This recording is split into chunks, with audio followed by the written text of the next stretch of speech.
Good evening, everybody. Welcome to the Middleton Common Council. Today is May 6th, 2025. It is 7 o'clock. And we're gonna get this call to order. Please assist me with roll call. Alder Shaver. Here. Alder Madden. Here. Alder Kalish. Here. Mayor Kuhn. Here. Alder Nelson. Here. Alder Myers. Here. Alder Hanairo. Here. Alder Lorman. Here. Alder Crow. Here.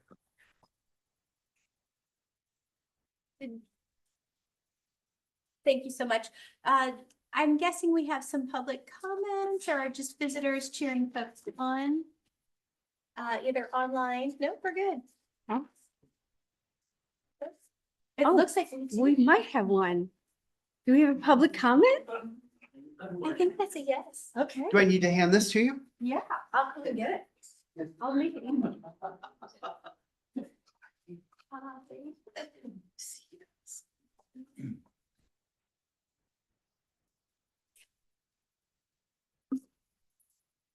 All right, our first speaker is Mike Davis. Mike, you have 3 minutes. Oh, I don't think I Please can make state your it. name and your address. I don't think I can make it. Mike Davis, 7413 Elmwood, Middleton. And mayor, council members, city staff, and members of the public. We've all been very blessed and fortunate to have Sean Stowski for these past, I want to say 31 years. Yeah.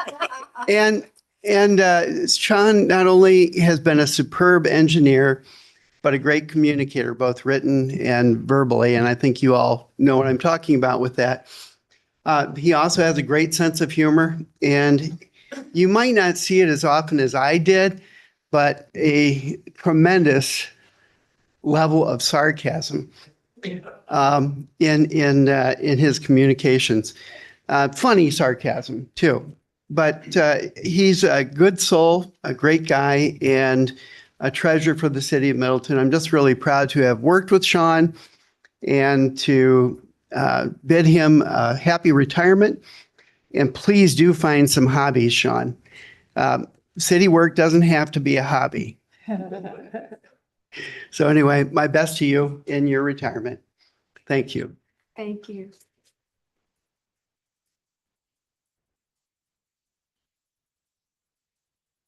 Is there anyone else who would like to speak tonight?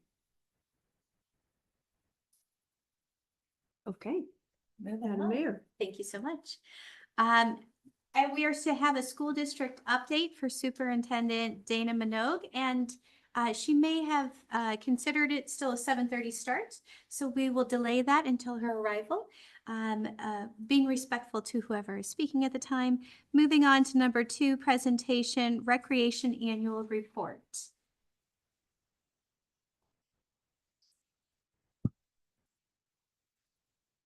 So we presented last night at PRFC, and we are here again tonight to let everybody know what recreation has been doing for the past year. I am going to kind of do the introduction and I'll do the conclusion, but these three are going to do most of the presentation. So here, I'm Laura Gessling. I'm the Assistant Director for Recreation. And then Greg right here is my rec supervisor, and John is my youth center director, and Josh is my rec coordinator, but they'll introduce themselves just in a minute.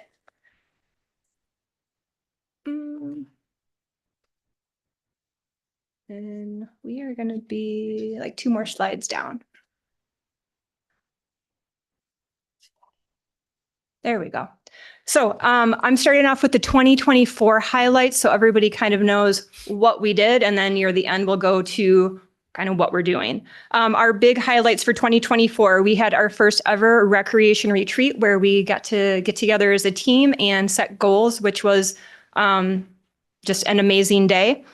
We hired John as the youth center director. He had been the assistant director. We hired Josh on as the rec coordinator, which is a new role.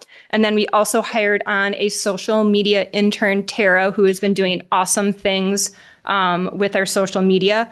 And then the youth center received an increase in funding for the United Way 2025-2026 grant cycle, which was huge for the youth center.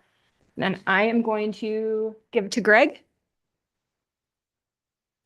This next slide was a lot of fun for me to put back together. I started with the department back in January 2016.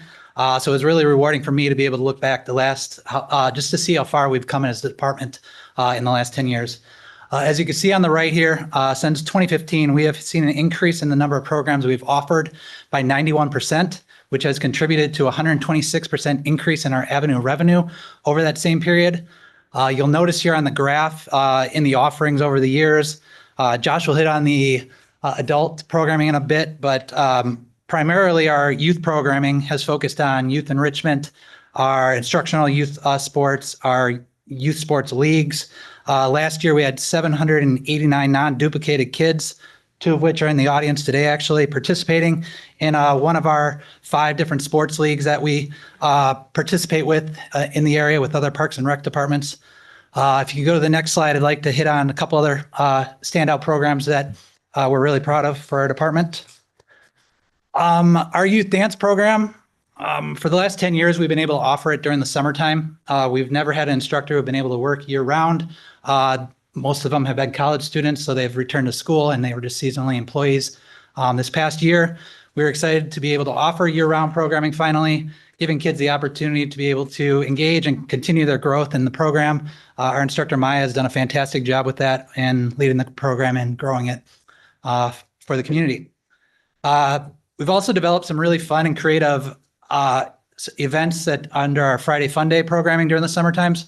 2 of my personal favorite that I'll highlight are Splash program and the Spy Camp. Splash, we partner with the Middleton Fire Department. This is where kids get to come and play water games with our seasonal summer staff.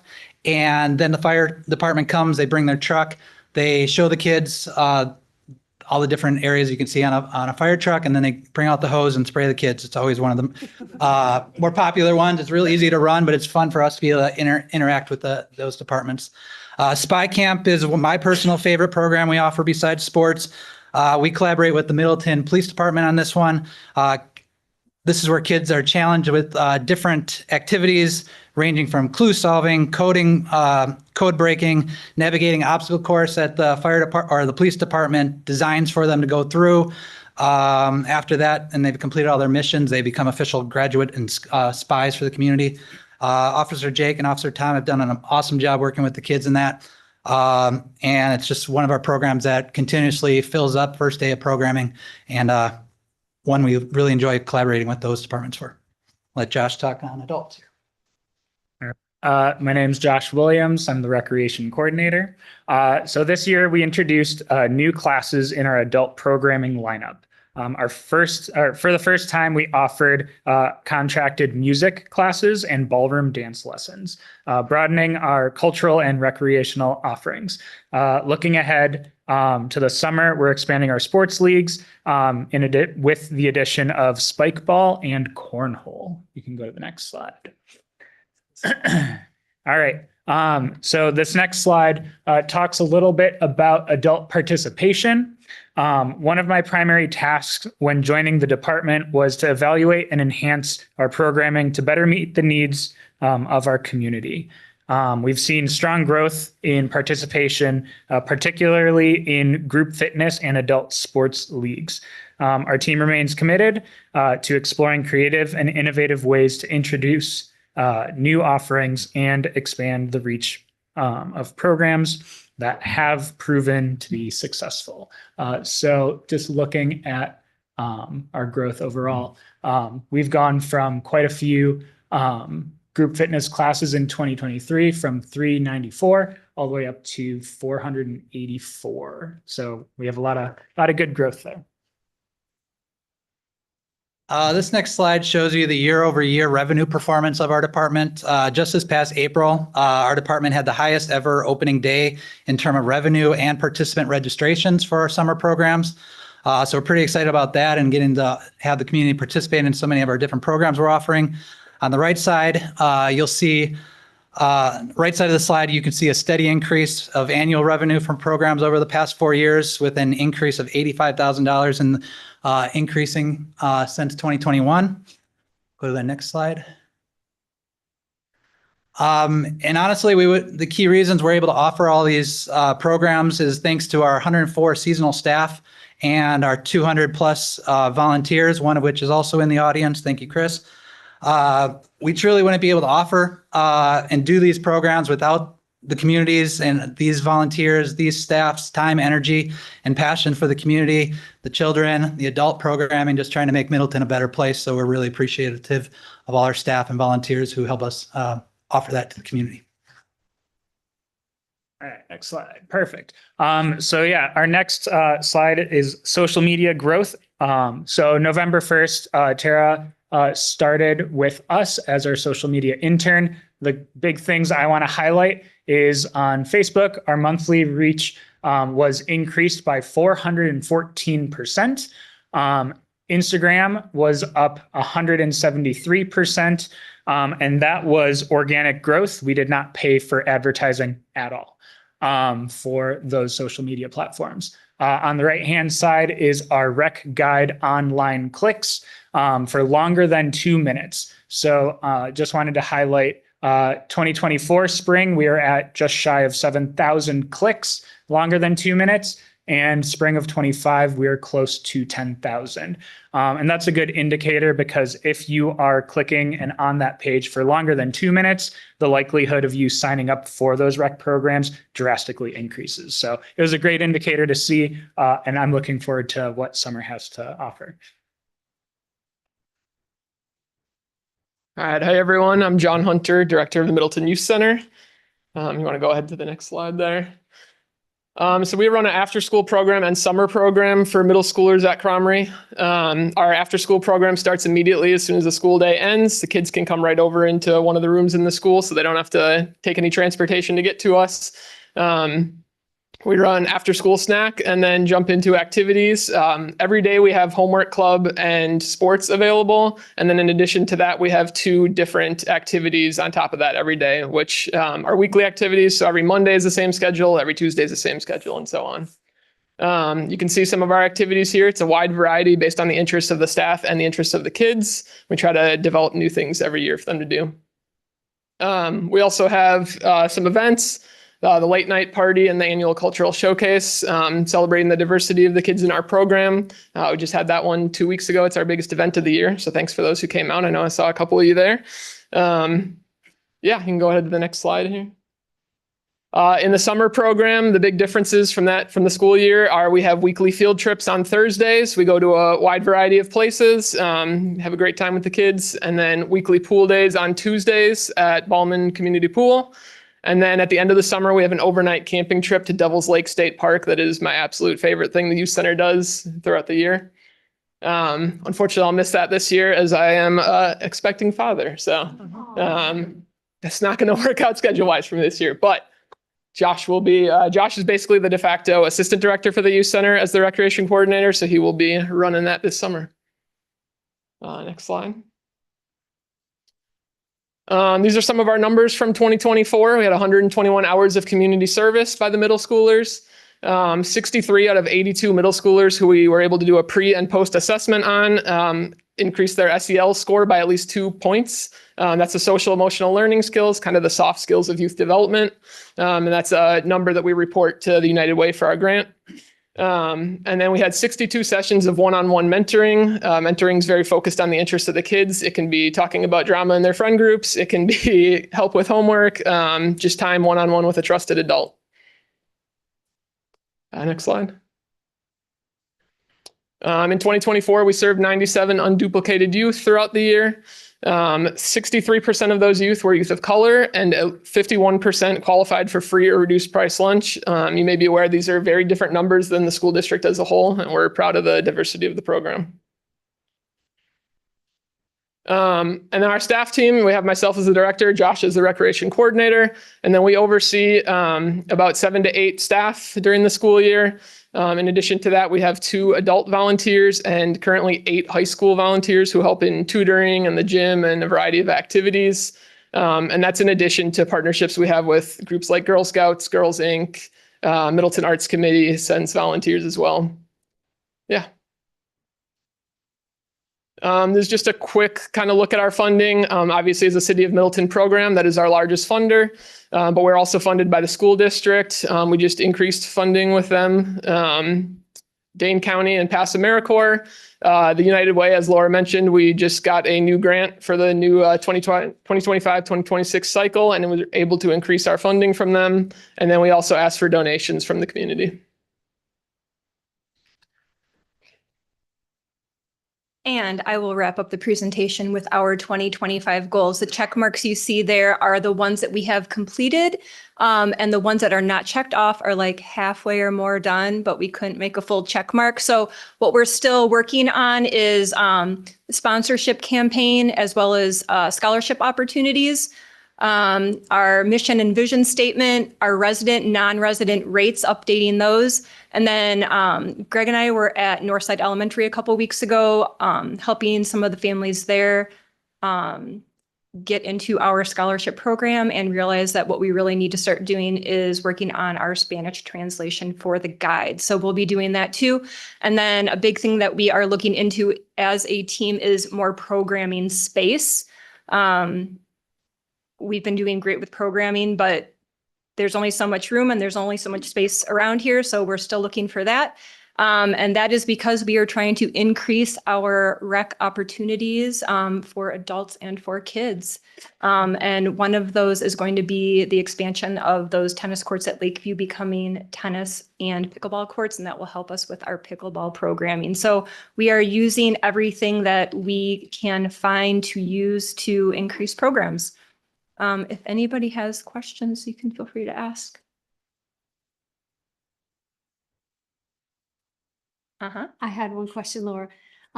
Back on the social media, you had a chart for the rec guide online, just for anyone watching online. Can you just give us that website for the rec guide online? Or we could Google it. Or we could Google it. Just give us a second, 'cause it probably has some. Anybody have the Google up? Is I'm it just sorry. Middleton Parks and Rec? It's on the City of Middleton's website. We have an area in our Park and Rec section under programs where if you went to that page, there are the different guides available. Right now, we have spring, but also the summer are both highlighted on that That will page. help people. So if That'll you help just people go to the find city's it. website, look for the Park and Recreation, I think we have Brian it. pulled it up here. That's There where it you'd is. be able to Thank you, find it right Brian. there. Great. So it says cityofmiddleton.us/711/parks-and-recreation. I wouldn't have remembered that, so. It looks beautiful. Thank you. And Brian, thank you for sharing that so Yeah, that thank you. people at home can see it too. Great presentation, everyone. Thank you.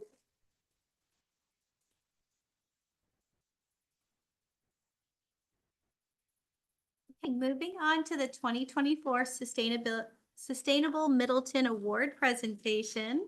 I'm going to ask for some help. Yes.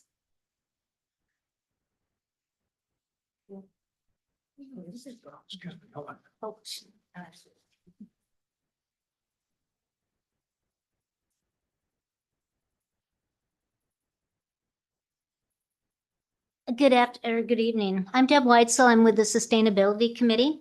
And as was just said, we are celebrating the Sustainable Middleton Awards for 2024 tonight. Sustainable Middleton Awards' aim is to recognize individuals, businesses, nonprofits, and new this year, a sustainable city staff member that have taken significant actions over time to help our community be more sustainable. Our second aim is for these awards to inspire and motivate others to also take steps to save money, reduce carbon, reduce water use, and, well, just be more sustainable in general. So the categories are energy, reduce use and reduce carbon emissions, environmental education, self-explanatory, native landscaping with non-toxic management, Green building, as in energy efficient building using sustainable materials. Local sustainable healthy food. Student Leadership Award. Last year's winner was Daphne Wu. She was the author of the resolution for the school district to run on 100% renewable energy in 10 years' time, 2035. Remember, our second aim was to encourage others by the actions taken. Just in the Middleton Times Tribune last week was an article that was talking about solar panels being put on 5 of the Middleton schools. Pope Farm and Elm Lawn schools have the solar panels. They're being installed as we speak. And Middleton High School, Glacier Creek Middle School, and also Salt Trail are in the queue. So good things are happening, and that's only phase 1. Sustainable city staff. Employees who have gone above and beyond their job description. Transportation innovations, such as the city's purchase of an EV, and the district has an e-bus now. Waste reduction, composting, and recycling. And finally, water quality and/or conservation. And now Dick Lathrop will explain the uniqueness of the award plaque and give out our first award. Thank you. Yeah, I'm Dick Lathrop. I'm been on the Sustainability Committee. Deb and I were both appointed, I think, 7 years ago. And this is one of the things that I really enjoy about the committee, that we can really do something to recognize sustainable actions in Middleton. We have 2 types of awards. For individuals, we have a certificate, which I'll describe in a minute, and a $100 voucher, credit card, to go do something related to whatever they enjoy doing, but hopefully trying to purchase in Middleton, but no requirement. The businesses, nonprofits, and other organizations, like the school district, for example, we are giving out wood certificates. They don't get the money, but they get something chunky to put on a wall. And it's really unique that Middleton, the Public Lands Department, really thought ahead on this. So I'm going to read the statement that we crafted and we put on the back of the plaque to remind people what this is about. So it says, wood used in this sustainable Middleton plaque was from storm-damaged trees in the Pheasant Branch Conservancy's Bach Forest. The Middleton Public Lands Department arranged for sustainable forestry advocates to mill the trees on site in 2012 and 2013. Now, just as a little aside here, they're using old equipment here. We're not talking modern sawmills. The milled boards were then stacked and dried for years inside the Middleton Recycling Center. So if you've ever gone in the entrance there, off to the right, there's been a huge stack of boards. There's a lot of cherry and there's a lot of black walnut. Reading on, local woodworkers and Middleton Sustainable Committee members and associates crafted each plaque in February 2022. And the award certificate was designed by a graduate of Middleton High School and Madison College. While it doesn't say this, I'll just say it was my daughter that I had to work with on this. And she made a wonderful certificate that allows us to enter new information while keeping the original format of the certificate. So that is the statement about what the actual awards are. And Deb and I have divvied up as committee members, there's 6 awards. And the first award I get to announce, and it is, and I'm going to ask Christy here to take the envelopes and open up everything. This? Yeah, Yes. this is the $100. You don't get that, Christy. Oh. And so the certificate is in here, and we'd like Faye and Brian Hartman to come up, please.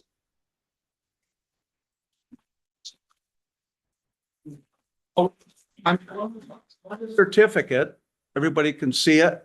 We'll show it to there is a accomplishment statement that we crafted to try succinctly, but with some some emphasis of what this award is about. So I will read what the accomplishment statement says. For constructing and maintaining a beautiful set of complementary landscape gardens around their home with informative signage for passersby. I had to look that word up to make sure I knew what passersby to learn about the gardens and their benefits, which include: 1, rain gardens in the street terrace and yard where sandier soils and deep-rooted native prairie plants infiltrate runoff from the roof, driveway, and sidewalk. 2, large areas of diverse seasonal blooming plants throughout their yard and terrace to attract pollinators, including bees and butterflies. And 3, a backyard sanctuary of diverse plantings and structures that attract birds and other wildlife. So on behalf of the Middleton Sustainability Committee, and with the mayor's signature on this certificate, Deb, come on up and let's get a photo, if you don't mind, up here in the front, wherever it's appropriate. Hand over the certificate to you. You get to hold on to it.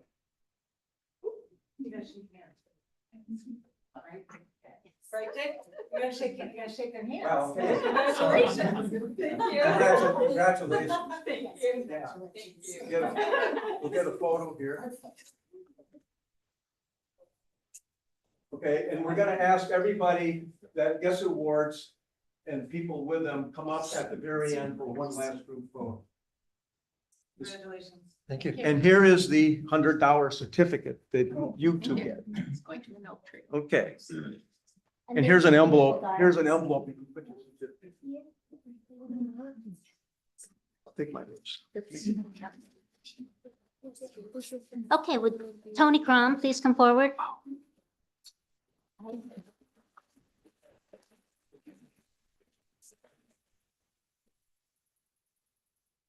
I don't have another prop. I gotta read it right off. the phone. But, oh, okay, good. Okay, but this is the wooden back that you talked about. It's so nice and it's all reclaimed wood and tons of forest. So of course he gets one of these. So, Tony Crum, for spearheading several sustainability programs as Middleton City Forester Conservancy lead person. Successful urban forestry initiatives include: 1, urban tree canopy strategy of planting 150 trees annually to reduce urban summertime temperatures, improve air quality, and sequester carbon. 2, tree care program of pruning and replacing trees, but also reducing infestations of spongy moth and emerald ash borer pests. And 3, new gravel bed nursery for young trees. For conservancy lands, noteworthy efforts include partnerships with the Friends of Pheasant Branch Conservancy, Dane County Parks, Oak Hill Correctional Institution, and local volunteers to restore native habitat, including via prescribed fire management to control invasive species. And I have an extra little thing that Tony has been involved in. With Friends of Pheasant Branch, we have a partnership with the school district. And we have 600 freshman biology students that do a service project every fall. And they come out for the 90-minute class period. So there isn't 600 that come at once. However, the buses can only bring students on the field trip for the middle part of the day, but not the first period or the final period of the day. So the city said that they would allow the students to do service in the corridor, which is walkable distance to school. Okay, so Tony and others from the city have put together places to do this work. And so first period, one of the years, I don't know if that was last fall or the fall before, but had 125 students come all at once to one place. Yeah. Remember that? Yeah, I do, yeah. Yeah. Scariest and funniest day of my life, so, And at work. yes, and giving freshman boys sharp loppers is the definition of going above and beyond his job description. Thank you and congratulations. Thank you. Thank you. Come on up.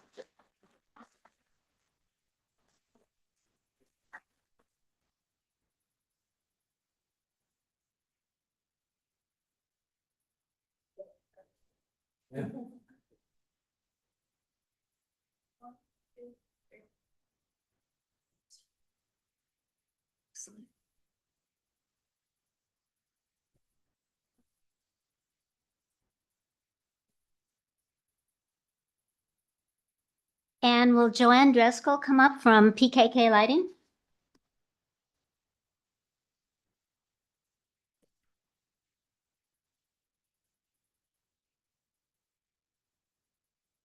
Or Kevin Munson? No, it's good. Oh, well. Yeah. I've got some of the wrong order. Okay, once again, I'll just read it. Okay. Okay.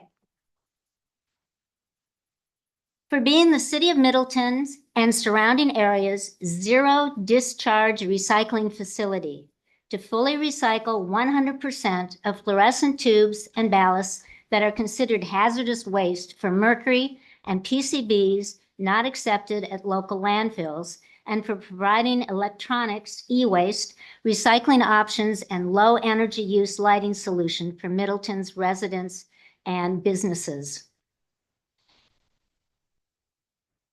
And I have another little story to tell. So you may remember when the federal government promoted conservation and renewable energy. Remember that time? The committee, Sustainability Committee, was able to purchase LED light bulbs, 4 for $1. So we bought a bunch, and we had several LED light bulb exchanges, which meant people would bring their compact fluorescents, which in the 30% range of efficiency, and yet a LED in its place, which is over 90% efficient. What are we going to do with all those light bulbs that were brought in? They went to our recycle. They went to the recycling, and we got 100% recycled, and it was great. So thank you very much. And now we're going to get a picture. Great.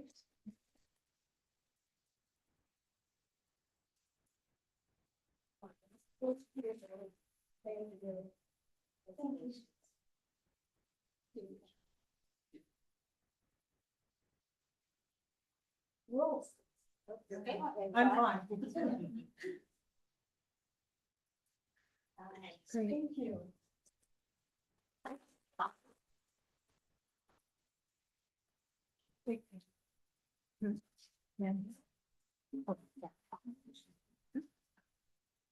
I just Right. want to make it clear, we do not do the recycling ourselves. It goes to recyclers that reclaim 100% of all the product. Nothing goes in the landfill. Well, that's awesome. And the recyclers are US based, it doesn't go to Yes. Asia or something. Okay, Kevin Munson, come on down.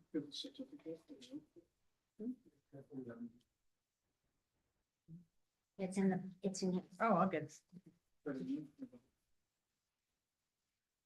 I thought it'd be all together. Okay. Okay. For outstanding stewardship of the Pheasant Branch Conservancy through his tireless environmental education contributions, including frequent conservancy happenings posted on social media, presentations at local clubs and organizations, and a multitude of friendly on-site conversations with diverse conservancy guests over the years. In addition to all these activities, 2 recent contributions are particularly noteworthy. One, donation of a mounted telescope to view an eagle's nest from afar that has allowed his frequent blog postings of the eagles, coupled with teaching people how to take photos through the telescope. And 2, publication of a wildlife photo book showcasing the Conservancy's biodiversity. And of course, I have a story to tell. So, The Friends of Pheasant Branch is having an eagle watching celebration, or party we're calling it, on May 16th from 4 to 6 at the Eagle Nest viewing platform that the city has put in. And Kevin will be there to help folks use the spotting scopes and the binoculars to view the single eaglet that we have in the nest this year and educate participants on the life cycle of eagles. He has recently attached a pair of binoculars to the platform as well. And in my mailbox today, I got the new magazine for the Friends of Pheasant Branch, Reflections. And there is an article done by Kevin and Paul Ludden of the Friends of Pheasant Branch called The Eagles of Pheasant Branch Conservancy. And you should have seen some eagle shots that Brian had up, a few minutes ago. But the article is all about the eagles, huge nest picture and all of these. Kevin is a wonderful photographer, and there's wonderful wildlife to photograph at the Conservancy. So congratulations, Dan.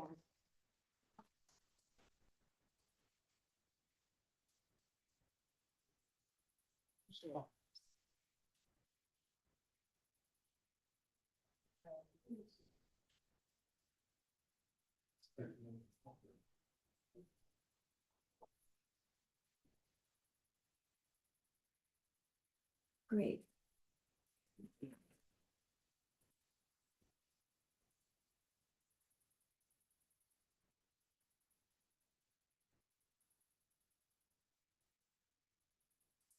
Okay.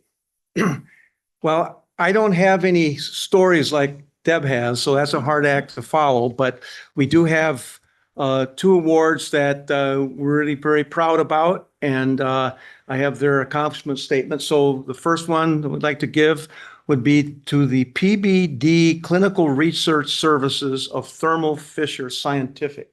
So can the representatives please come up for that?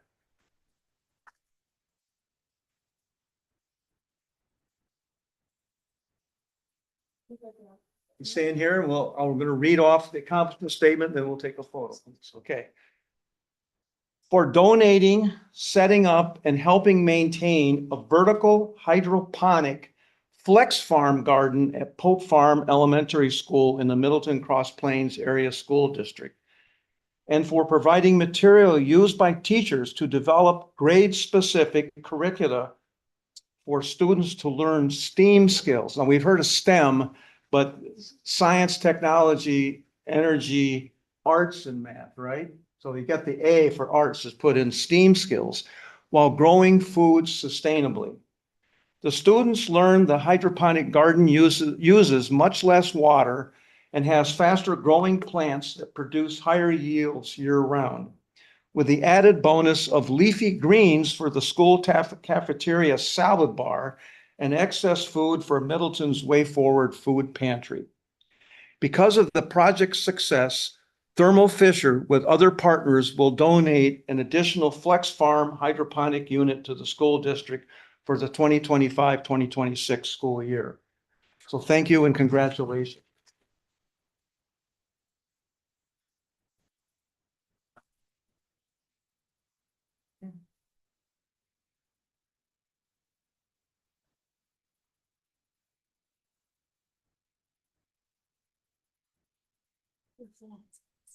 Hang around at the end. Group photo. Thank you. Here's an envelope for your plaque.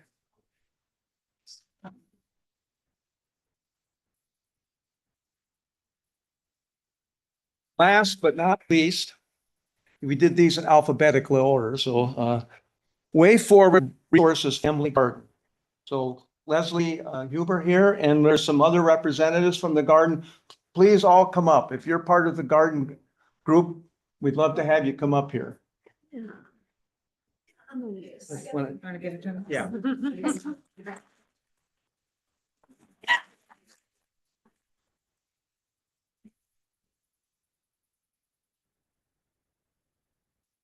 So the accomplishment statement reads, for providing culturally diverse clients increased access to healthy, locally grown food including perennials such as asparagus, rhubarb, and herbs, for teaching gardening skills to individuals and their families, including children, and for working collaboratively with Madison area food pantries and gardens to share food and to grow seedlings.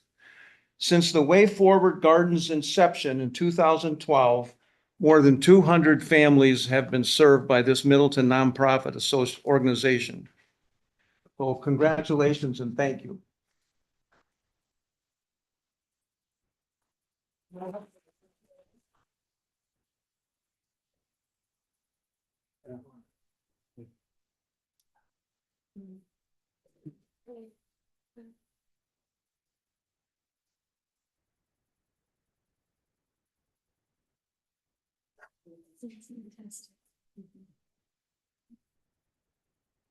Okay, so don't leave. Now everybody else, please come up. They've got awards. We got one last photo. Here's an envelope. You can put this in. Mary said. Oh, hey. I Okay. knew you'd be in the group. Everybody gets an award. Gotta hold it up. Oh.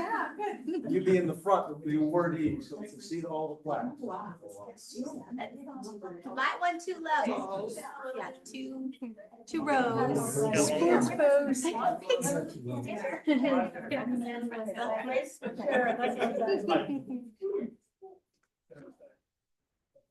You're definitely hidden. It's great.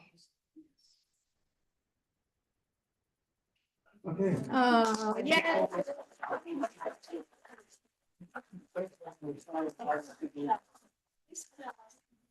This is the stuff we need. Mhm. Thank you to everyone. Those are wonderful awards. So much great volunteer work. Just great sustainability. Thank you to our sustainability committee for taking the time. Keep that going, you guys. We've loved it. Thank you. Moving on to the school district update from Superintendent Dana Minogue. I know it's a big crowd, so just. I feel like they aged my update. They kind of did. That was wonderful. I love all the collaborations. Thank you. Another scarf. Thank you.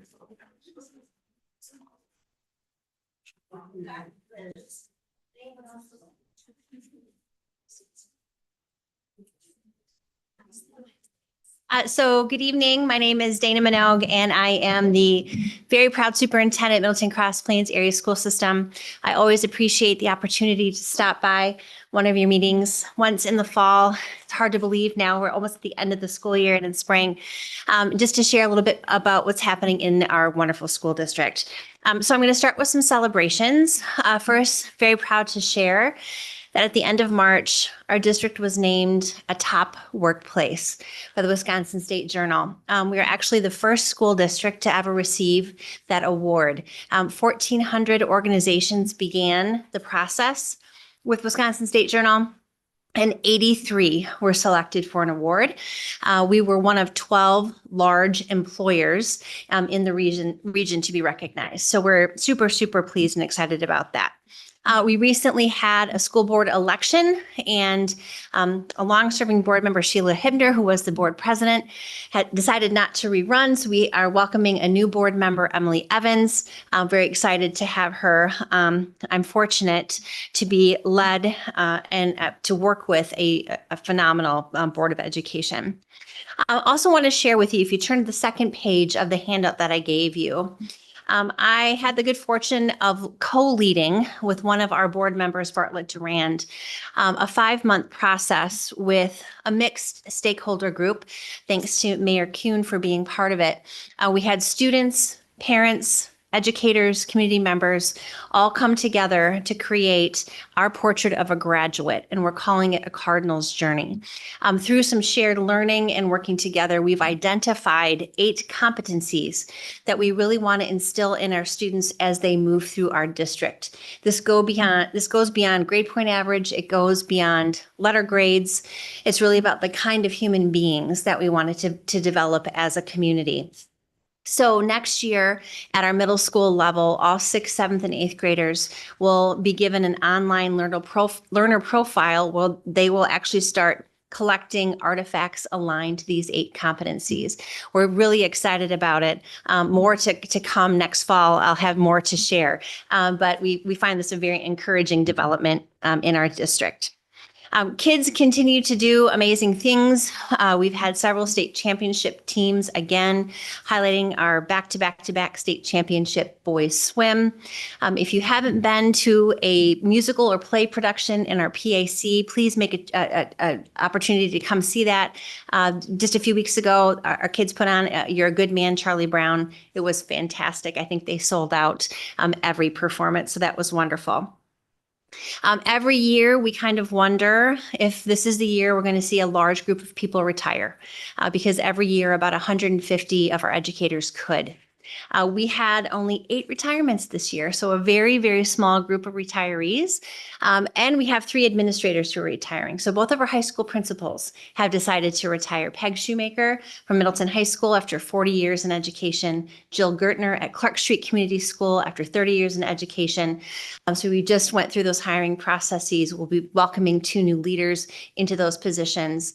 And we wish both of those women well as they go into their next. Got some great feedback here from the Sustainability Awards, which you really, really appreciate. And I know you're also aware of the students involved with Middleton Meals Matter. If you follow our social media, if you're connected to Way Forward, I also serve as the board chair of the board of directors in Middleton Way Forward. We have kids who are volunteering and leading in all kinds of ways across our community. And that's just a wonderful example, I think, of the kinds of students that we're able to work with each and every day. I want to always share when I'm out in the community, we take fiscal stewardship very seriously. We celebrated in December 8 consecutive years of clean financial audits.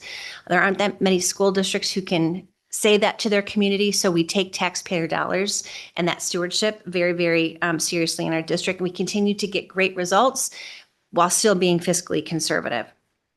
Really watching the state budget right now. I'm sure you're aware there's a lot of uncertainty and shifting sands at the federal level, which is also now creating some uncertainty and shifting sands at the state level. We typically know as a school district what the budget will be in June. We're being told we're not going to get those details until maybe September or October, which makes our budget planning process a little bit tricky. So we're being very conservative as we plan into the fall. Once we know what the next state biennial budget is going to be, then we'll be able to make some more decisions with regard to that. Regarding priorities, I've talked to you before about our focus on reading. Our teachers are spending a lot of time learning a new way to teach kids how to read. This was dictated by the state of Wisconsin a few years ago. It's a great departure from how most educators were taught how to teach kids to read. And so all of our professional development time for our staff, kindergarten through 8th grade, has really been devoted to that. We're very supportive of this effort. And actually, we're already seeing good response from our students. So more to share probably in years to come, but that has been a big lift throughout our district. Every year, we want to retain about 90% of our staff. Really important in this very competitive ecosystem here in Dane County, that people want to work here and stay working here. Last year, we retained 91% of our staff. That includes bus drivers and food service folks, educators, et cetera. I think heading into next year, we'll be closer to 95% retention. So we're super, super excited about all of that. I won't share any more about sustainability because you already heard about it, but we continue to be a leader in the country in our sustainability efforts. Our geothermal projects, our solar projects, looking at the envelopes of all of our buildings, all of that. We have a 5-year roadmap to get to zero net carbon emission. And we're well on our way with respect to that. We have a sustainability committee also made up of stakeholders that helps us not only with those capital projects, but also with education efforts in all of our schools too. We are very active on social media, Instagram, Facebook, Twitter, etc. We try to push out as much good news about our district as possible every day. So with that, I would welcome any comments or questions that you all might have for me. I'm going to point out that you recently hosted realtors on a conference, and I was We did. unable to make it. I don't know if anyone else was, but I was so impressed that the school district would, above all these other things that you're doing, is to make sure that people feel welcome, whether they're Yeah. introducing housing so that families can move in, but Right. that you took that initiative. And I just want to say thank you for that. And then I want you guys to know that when we had a developer call, check in with city staff, I asked Dana if she would come and speak to the developers, because if she is having conversations with realtors, but there's no homes to sell or apartments to rent, Mhm. then the realtors are their hands are tied. And Right. so she came with me on that journey, and she was fabulous and could talk to what families are asking for and what she heard directly from these realtor conversation just last month. So Appreciate that. You know, we know 100,000 more people will be coming into Dane County by 2030 when the realtors are ferrying families around. We want them to have really detailed information about all of our schools. We've actually created a realtor resource page on our website where they can go print off flyers and handouts for open houses or for individual appointments. It was very well received. It'll probably be an annual event. Every realtor I talked to said the same thing. Everybody wants to live here.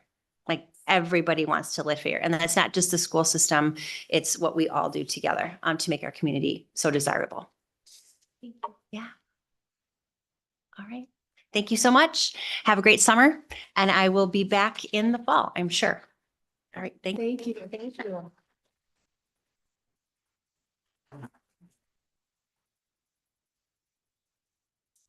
Thank you so much.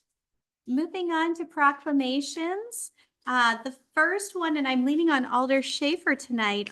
So Alder Schaefer, are you going to join me on this journey? The first one is the proclamation honoring the winners of the 3rd annual Sustainable Middleton Awards. And just so you know, I'm relying on him because his committees are all up. Yeah, I'm on that committee, so it gives me great pleasure to read this proclamation honoring the winners of the 3rd annual Sustainable Middleton Awards. Whereas sustainability is one of the 4 core principles in the City of Middleton's strategic framework, and the city is committed to practicing and incorporating sustainability into all areas of the city as an organization and a community. And whereas the Sustainability Committee announces its 3rd annual Sustainable Middleton Awards to recognize individuals, businesses, and organizations who have implemented significant sustainability actions in the city over the past year or more. And whereas this year's winners include 2 businesses, PKK Lighting Inc. and PDD Clinical Research Services of Thermo Fisher Scientific, 1 nonprofit organization, Way Forward Resources Family Garden, 2 individuals, Faye and Brian Hartman and Kevin Munson, and 1 city staff member, Tony Chrome. And whereas these award winners further well-being for all and are early adapters of carbon footprint reduction strategies and the protection of our public lands, waters, soils, and pollinator species. Now, therefore, the Common Council of the City of Middleton and Mayor Kuhn hereby join the Sustainability Committee in honoring the many contributions these community leaders have made to further sustainability in their organizations, businesses, and community at large. This proclamation was adopted at a regular meeting of the Middleton Common Council on the 6th day of May, 2025. And as a member of that committee, I will move acceptance of the resolution. Is And there a second? As a former member, I second that. Any comments? They do great work. All those in favor of approving the proclamation, please say aye. Aye. Any opposed? Motion passes unanimously. Moving on to the proclamation honoring Sean Stowski for his distinguished career with the City of Middleton. Sean, I'm going to read this one for you. I love potholes, so I was like, I'm doing this one.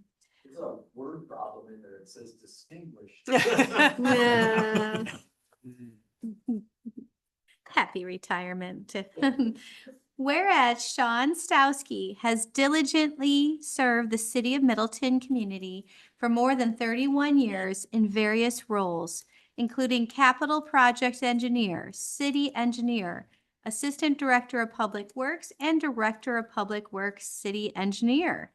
And whereas upon his arrival to city government, Sean was instrumental in bringing engineering design capabilities in-house and helping the Public Works Department automate its procedures. Early on, he spent months writing an entirely new set of standard construction and bidding specifications, which undoubtedly was a fascinating project for him.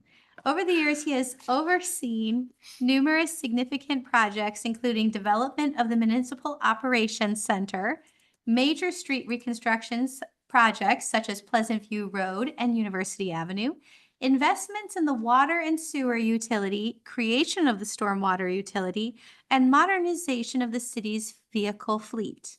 And whereas Sean consistently endeavored to keep politics out of his technical decisions and recommendations through his deeply rooted commitment to upholding the standards of his professional engineering license, and whereas Sean will be remembered for his excellent communications, both written and verbal, for his tremendous organizational skills, for his diligence and attention to detail in budgeting and financial management, and for being a supportive leader. In addition, his institutional memory is legendary. During a staff meeting in 2024, he cited a month, year, and a file number of a street project from 1998, a citation which the office manager later confirmed to have been spot on. And whereas Sean's colleagues will also fondly remember him for his unparalleled ability to inject sarcasm into pretty much any situation. For example, quote, "I think the Grand Canyon is a huge stormwater management failure," end quote. Or whereupon being told he had raised a good point, Sean responded with, "It was by accident, I assure you." And then there was the time he was asked if he was being sarcastic, for which he responded, "Well, if I'm doing it right, then even I don't know." Whereas over the course of his tenure with the city, Sean strove to collect enough box tops to join the planning department, saying such things as, "I love me a good master plan," "big broad strokes take a planner," and "this seems a bit more bubble diagrammy." However, he had to forego a few of those box tops when he said the comp plan is finally going to catch up to the sewer plan. Good planning is good planning, and I've seen it on TV. Whereas Sean has excelled in his work with the city of Middleton and served our neighbors with honor, he will be missed both personally and professionally by many. Whereas Sean will surely remain actively involved in the Middleton community by continuing to volunteer for various roles, including at the church where he and Rhonda are active members. Now therefore be it resolved on behalf of all city residents and other community stakeholders, the Common Council and Mayor Emily Kuhn do hereby proclaim, honor, and commend Sean Stowski for his distinguished career of public service to the city of Middleton. We wish him a pleasant, healthy, and prosperous retirement, and we are glad that he will have more time to rejoin the church choir, perhaps go on that long motorcycle ride in the countryside he talked about in his 20s, maybe even find some enjoyment in traveling outside of Dane County. This proclamation was adopted at a regular meeting of the Middleton Common Council on the 6th day of May, 2025. Is there a motion? Myers on behalf of Public Works. I move approval. And Madden will second. Any comments? Well, we will miss you dearly, Sean. And I'm going to tell, following the pattern of the storytelling, I'm going to tell a short one. So what you all may or may not know is the Middleton, the M sign by Branch and University, the board in the middle that the painting was done for the Cardinals for the high school. He actually cut the board, and so You cut the board? isn't he amazing? So that we could actually do the painting and put it back up. And he spent many back and forth with me on finding a best approach, because it was not a easy redesign. And I just want to say, it does go to everything that says in here, which is that attention to detail, that listening and that planning. And I will say, I've sent him many pothole requests over the years, and I will miss you dearly. So congratulations.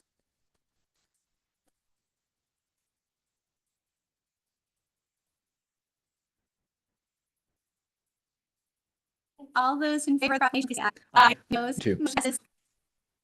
I'm looking at the reason why I was successful, and they're seated, many of them anyway here. It is truly a team effort, and if you know anything about how we're organized, it is not top down. It is from the center out, and so nothing happens around here without a lot of people working really well together. So I'm glad to have been part of that for a really long time. And I thank those who are continuing.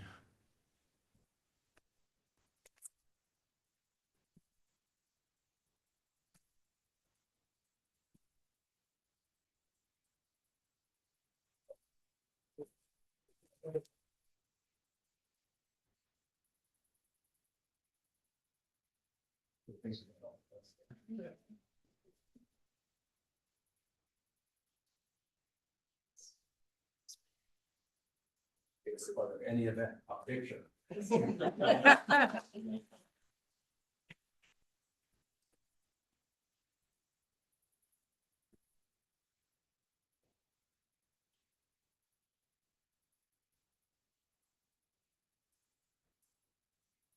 The next one, I'm going to ask for Alder Madden's help with. The proclamation honoring Marty Burkholder for 10 years of service at the Middleton Recycling Center. Whereas Marty Burkholder has dedicated 10 years of outstanding service to the city of Middleton, playing a key role in the success and daily operations of the Middleton Recycling Center since its opening in 2015. And whereas Marty's leadership, hard work, and commitment to sustainability have helped the MRC divert thousands of tons of materials from landfills and create a cleaner, greener community for all. And whereas Marty's positive spirit, helpful nature, and attention to detail have made the MRC a welcoming and trusted resource for Middleton residents.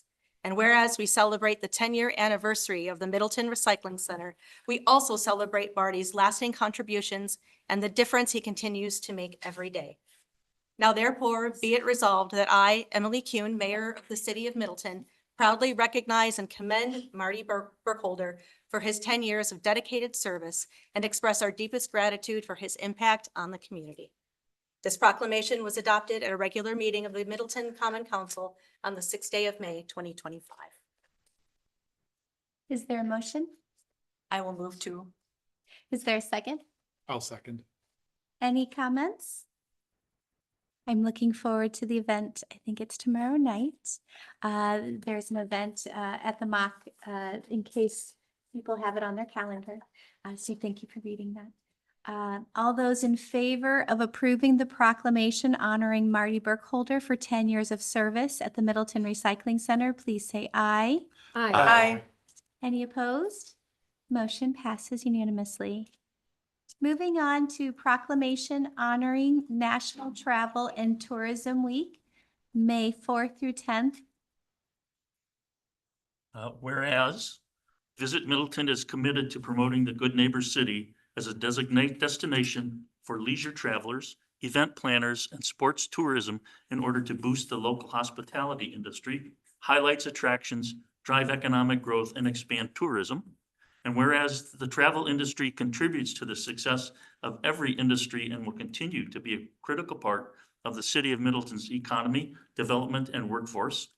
And whereas with the combined efforts of tourism, marketing, and Middleton's hospitality community, the city has attracted visitors for group tours, leisure, conferences, events, and sports, fueling a significant boost to the local economy, with visitor spending growing to $200 million in 2023.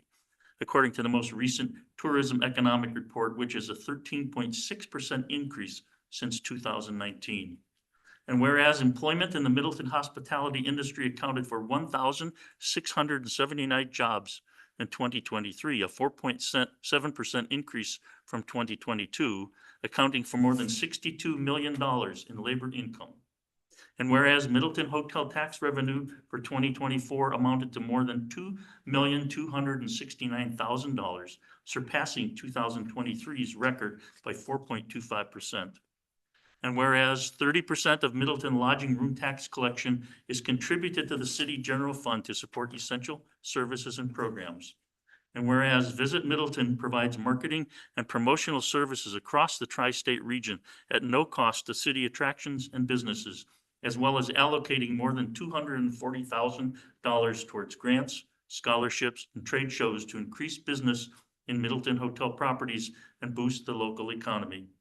And whereas U.S. Travel's National Travel and Tourism Week is an opportunity to emphasize that growing travel leads to economic growth, benefits businesses, and connects the nation. Now therefore be resolved that the Common Council and Mayor Kuhn hereby proclaim May 4th through 10th, 2025 as National Travel and Tourism Week in Middleton, Wisconsin, and urge the citizens of the city of Middleton to join in recognizing the critical role this industry plays in our city. This proclamation was adopted at a regular meeting of the Middleton Common Council on the 6th day of May, 2025. And as a returning member to Tourism Committee, I would like to move approval. Thank you. Collish will second. Thank you so much. Any comments? Hearing none, all those in favor of approving the proclamation honoring National Travel and Tourism Week, May 4th through 10th, 2025, please say aye. Aye. Any opposed? Motion passes unanimously. Mari, do you want to say anything? Or you're good? Thank you. Thank you. We love our And thank tourists. you so much, Todd, for all your work last year, and welcome back, John. Thank you.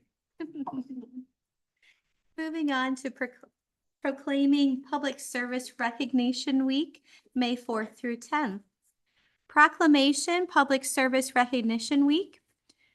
Whereas the city of Middleton is privileged to have an exceptional workforce committed to providing quality services to its citizens, and whereas the city staff of Middleton, Wisconsin has tirelessly dedicated themselves to providing exemplary public service throughout the year, and whereas the week of May 4th to May 10th, 2025 is designated as Public Service Recognition Week to honor those who serve our community as federal, state, county, and local government employees. Now therefore, I, Emily Kuhn, Mayor of the City of Middleton, Wisconsin, on behalf of the City Common Council and the citizens of this city, do hereby recognize and commend the city staff of Middleton for their outstanding public service to our community during Public Service Recognition Week 2025. We express our gratitude for the exemplary work that the city staff does in ensuring that Middleton is a safe, healthy, and prosperous city for all of its residents. The hard work, dedication, and tireless efforts of our city staff have been invaluable in creating a vibrant community. We acknowledge that their public service is often challenging and that they must make difficult decisions to ensure that the needs of the community are met. Despite these challenges, the city staff of Middleton have consistently demonstrated a commitment to serving the needs of the community with excellence, and we are proud to honor them during Public Service Recognition Week in 2025. Therefore, I call upon all citizens of Middleton to join me in expressing our sincere appreciation and gratitude for the city staff's dedication, commitment, and hard work in serving the city of Middleton. Thank you for your service. This proclamation was adopted at a regular meeting of the Middleton Common Council on the 6th day of May, 2025. Is there a motion? This is Alder Crow. I'll make the motion to approve the proclamation. Is there a second? Norman will second. Any comments? We thank you all for what you do. All those in favor of approving the proclamation of Public Service Recognition Week, please say aye. Aye. Any opposed? Motion passes unanimously.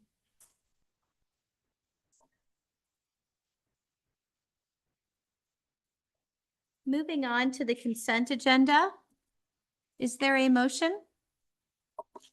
Yes, on behalf of Finance and Personnel, I'd like to make a motion that we suspend, can we suspend the rules first, and then we'll make a motion Not for the consent agenda, for the consent agenda. not for this, you don't suspend the rules.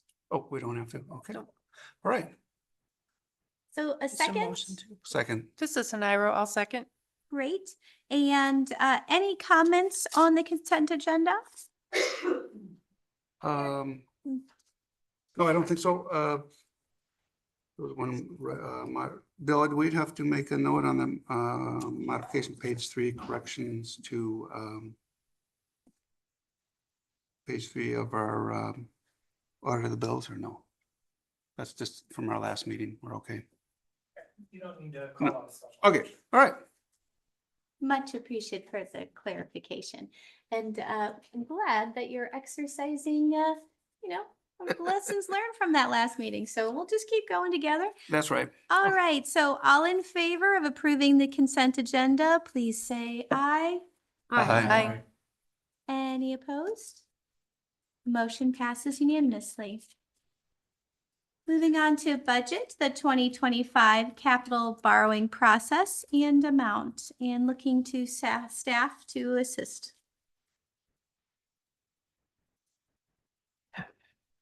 Yeah, there are two items related to that are discussed as part of this item for the city's capital borrowing. The first is a recommendation from the Finance Committee to apply excess capital funds from 2024 to reduce the amount of the borrowing from the budgeted amount of $4,205,500 to a $4 million. It'll save interest costs or life of the issue. And the second item included in the packet is the timeline and process for doing the borrowing. So the recommendation from Finance Committee was to apply the funds to reduce the amount of the borrowing, as well as to direct staff to work with Baird to prepare for the borrowing. Based on the timeline, we'd be bringing back a resolution for action at the council at the June 3rd meeting. Very good. Okay, so in summary, I'd like to make a motion that we approve the capital borrowing process and amount as pointed out in the memo, 3 sections for approving the budget, including the $4,205,500 in general capital borrowing down to the city ending of 2024 with approximately $223,000 excess capital project funding, and finally applying $205,500 of these funds to reduce the amount of the 2025 borrowing to $4 million. And finally, the potential action of the Finance Committee would like to recommend the application of the $205,500 of the 2024 excess capital funds to reduce the 2025 borrowing amount. Do we have a second? Do we need to authorize staff? Do we authorize staff? Okay, Yes, I think, yeah. This is. I'm just summarizing it. So I think I had one, was Lorman, did I miss a second? Did we have a second on that? This is a scenario. I'll second it. And I wonder if we need to amend it to authorize the staff to work with Baird to prepare for a debt issue in the amount of $4 million.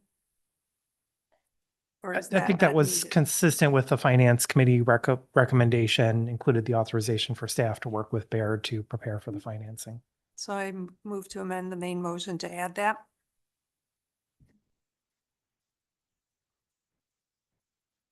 And would welcome a second. I'll second. Thank you. And this is the amendment? The amendment, yeah. Okay. So this is Any comments on the amendment, which is to, authorize staff to work with Baird to prepare for a debt issue in the amount of $4 million.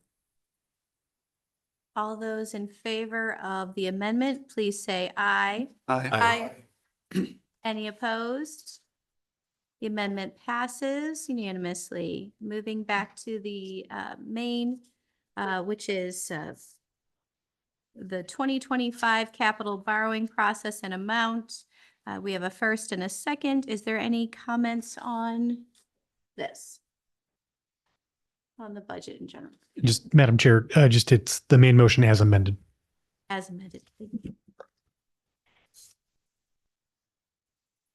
Hearing none, all those in favor of approving the 2025 capital borrowing process and amount as amended, please say aye. Aye. Any opposed? Motion passes unanimously. Moving on to miscellaneous, number 1, fluoride in drinking water. I would like staff assistance on this topic.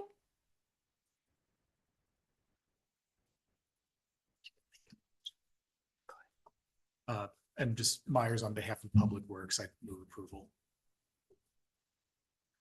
Madden would second.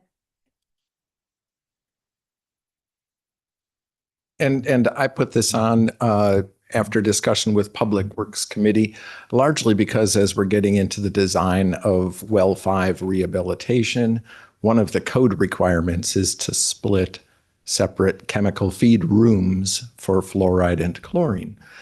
Right now, some of our older facilities have those chemicals added in a combined room. And so if we're going to rebuild it, that's fine. It just has a price tag on it. And then several of other facilities that are coming down the line will also have some cost associated with it.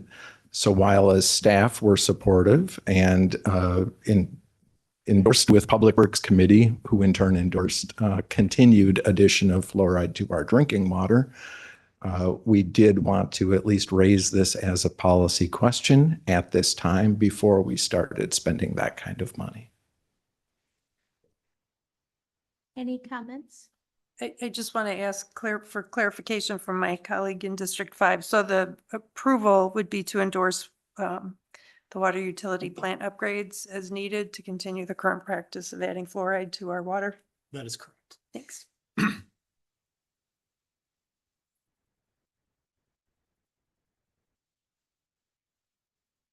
Other comments?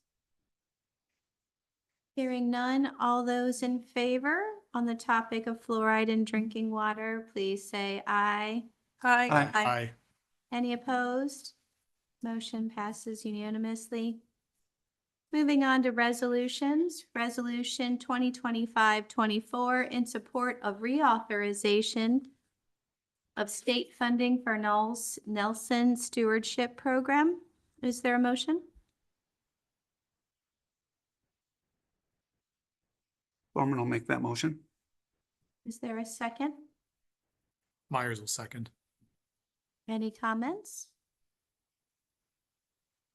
I had one question, and that is why not send this in addition to our own legislators and to the governor, who I would imagine would be supportive already? Why not send it to the members of the Joint Finance Committee? I would suggest that staff take that directive. Just to follow up on that too, the Joint Finance Committee is meeting on Thursday of this week. So if you have comments, I recommend that you get them to them. Much appreciated. As timelines get past us these days, some days changes are happening hourly, so much appreciated. And I'll have staff just take notes on that and directive. Any other comments? Hearing none, all those in favor of approving Resolution 2025-24, please say aye. Aye. Any opposed?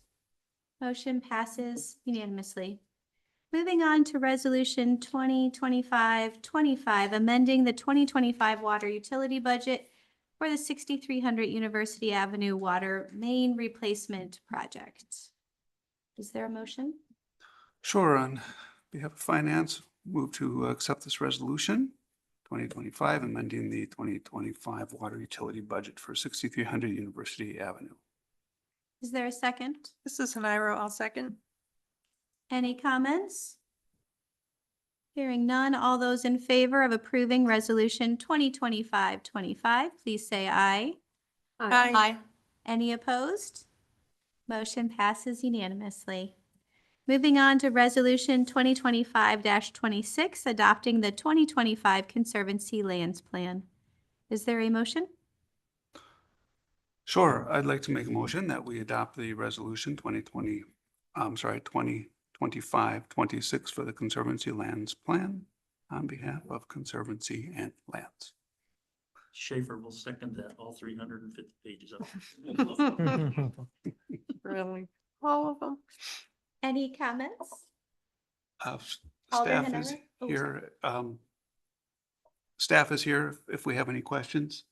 At staff, you might want to just, I heard maybe it's fully understandable, but let's just at least say hi. As is the chair.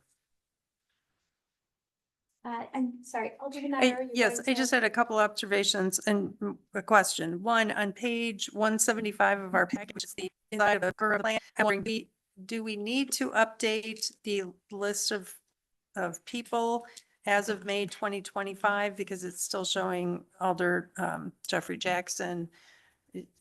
I know the plan was written originally earlier, so this is one of those tricky things, but if it is dated May 2025, I think it might be best to put current common council members. And then I also wonder if we can strike the word citizen from the What word? 3 members who have citizen Oh, after their instead of name. resident? Yeah, I don't even think it's needed to say Mhm. who they are. The names are sufficient. So that was my question. And then I just wanted to explain to my colleagues on council that one of the things that, if you read the comments that were received, a lot of them reflect discussions I was a part of because I was on, I think, 4 committees who reviewed this document. I had every item on my card was punched.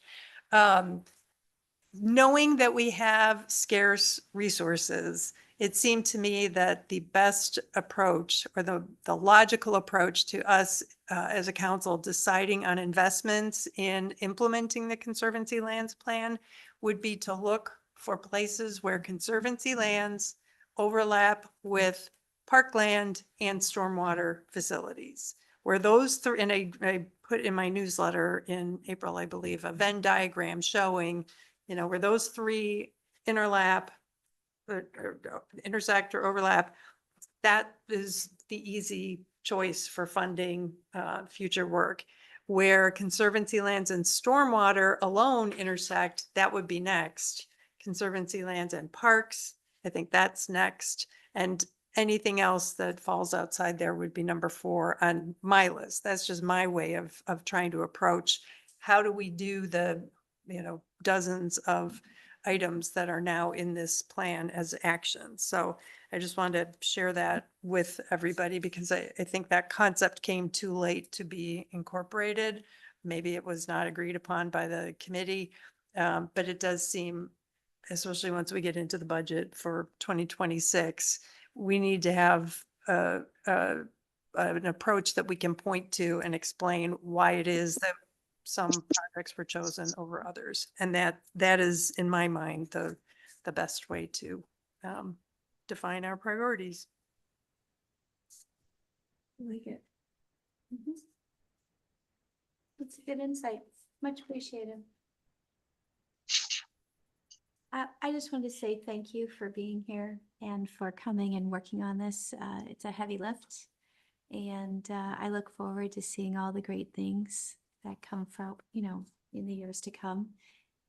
Conservancy lands is a wonderful thing. And much like Alderman Rowe was saying, we have to find those projects and finance them and do it together so that we can do good work. So thank you for all that you do. Well, if I may just say thank you to the Conservancy Lands Committee. We have 4 members with us tonight. Can they wave so we know who they are? So thank you. So and I really want to thank the committees that we got feedback from. I finally counted the list and we had 62 items that we went through, a lot of which were centered on the prioritization matrix or how we decide what lands went through. And the committee went through and touched on each one of these things, made it. Drug addict. We might just have to mute. I can tell a story while that's going on. And went through. So You're good. Thank so you. thank you to the committee. So you said 62 items. I apologize. 62 items that from feedback from our 4 committees that we talked to. So yes, yeah, there's an appendix that lists them out. So we got feedback from Park, Rec, Forestry. We got feedback from pedestrian, bike, transit. We got feedback from Plan Commission, and a majority of our feedback came from water resources, and that I think cues to the overlap of stormwater and conservancy lands. So Very good. Thank you for that, those highlights. I appreciate that. Is there any other comments for them or questions? All right. Just a quick one, just a commendation on this plan. I think it's a really comprehensive plan. And one of the things that I really like about it is you didn't focus just in Middleton. You focused on the connections of all the ecosystems in our area, Dane County, southern Wisconsin, and how what we're doing in Middleton not only impacts Middleton residents, but everybody that's around us. And so great job. Thank you for incorporating and looking at the big holistic picture of conservancy lands. Nice job. thank you, Evelyn. Ellen Williams, Adaptive Restoration Plan writer. Awesome. Okay, all those in favor of approving resolution 2025-26, please say aye. Aye. Any opposed? Motion passes unanimously. Congratulations. Thank you. Moving on to committee appointments, reappointments to city committees, boards, and commissions. Is there a motion? Schaefer will move. Is there a second? Norman will second. Any comments? Hearing none, all those in favor of approving the reappointments to city committees, boards, and commissions, please say aye. Aye.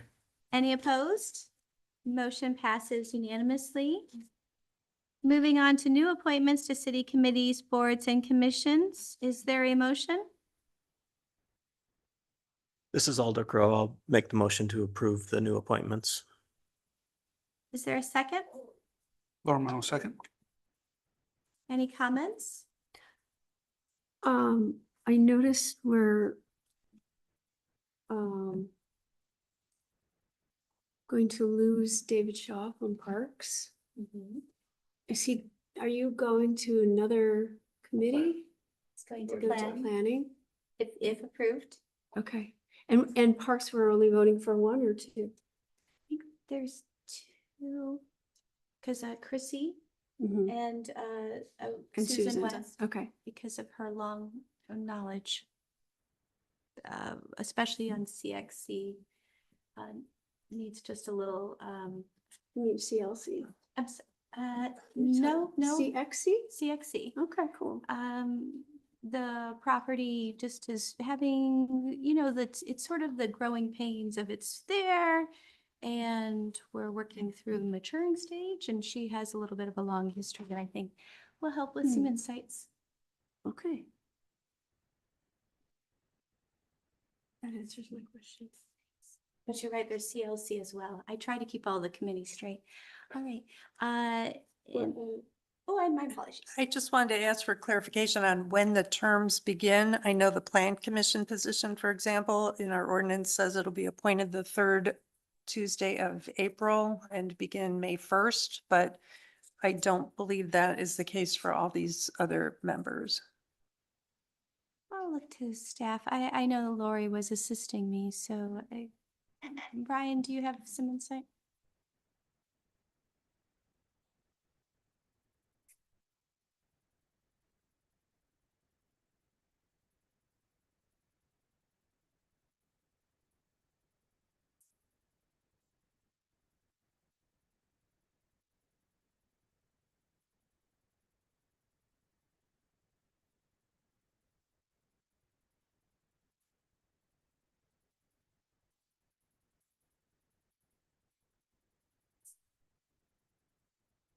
Confirm with the city attorney, but in the case of a retroactive appointment that happens after that date, it would be retroactive to that 3rd meeting in April. All the other appointments not related, for example, Planning Commission or Public Works would be active after this appointment this evening.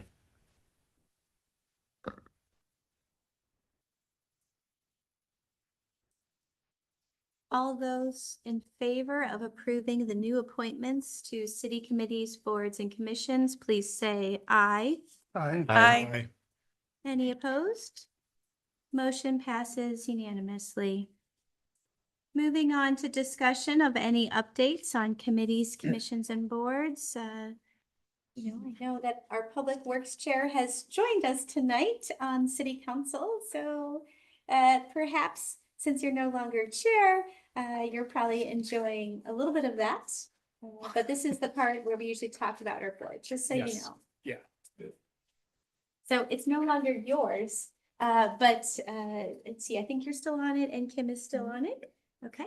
And I know Alder Schaefer has helped me out so much tonight reading all these proclamations. So that's his updates with sustainability. Got all of their awards. Yes. Any other updates? Yes.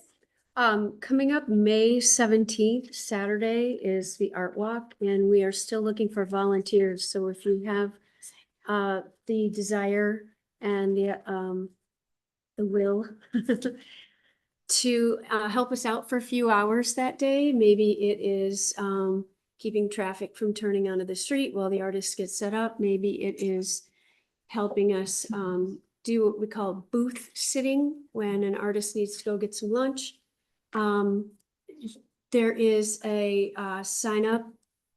Come and see me. I can hook you up with a link. Sign me up. And then I hear you get a t-shirt. If not, I have one from a past year. So You do get a swanky t-shirt. I mean, I'm in for the t-shirt. And if anyone else needs me to help volunteer and a t-shirt's involved, as long as it's under what, $7, I'm in. Not, I'll wear my own. All right. I don't think there's oh, yes. Yeah, My apologies. There is, Sean, you're not escaping this without one more round of great job. Oh. So Public Works recently adopted an on-street accessible parking policy that went through multiple rounds of feedback with several city committees. Sean really did a great job spearheading this and getting it from vague idea to something we can implement. And it took a lot of time that he didn't have. So thank you, Sean. You are really going to be missed, man. That's very sweet. And I am very happy about seeing those parking spots. I've seen them in various places and they're being used and they're wonderful. I'm really glad that worked. I'm glad you guys worked on that as a community. I have two things to mention. One, next Wednesday at 5:30 in Cottage Grove is the Dane County Cities and Villages Association annual meeting. It's a good opportunity to meet your peers in other municipalities and network. I will be going there, so if anybody would like to attend, I'm happy to carpool. And then also on May 30th, I think everybody got the message from Bill Connors with Smart Growth Madison about a housing workshop.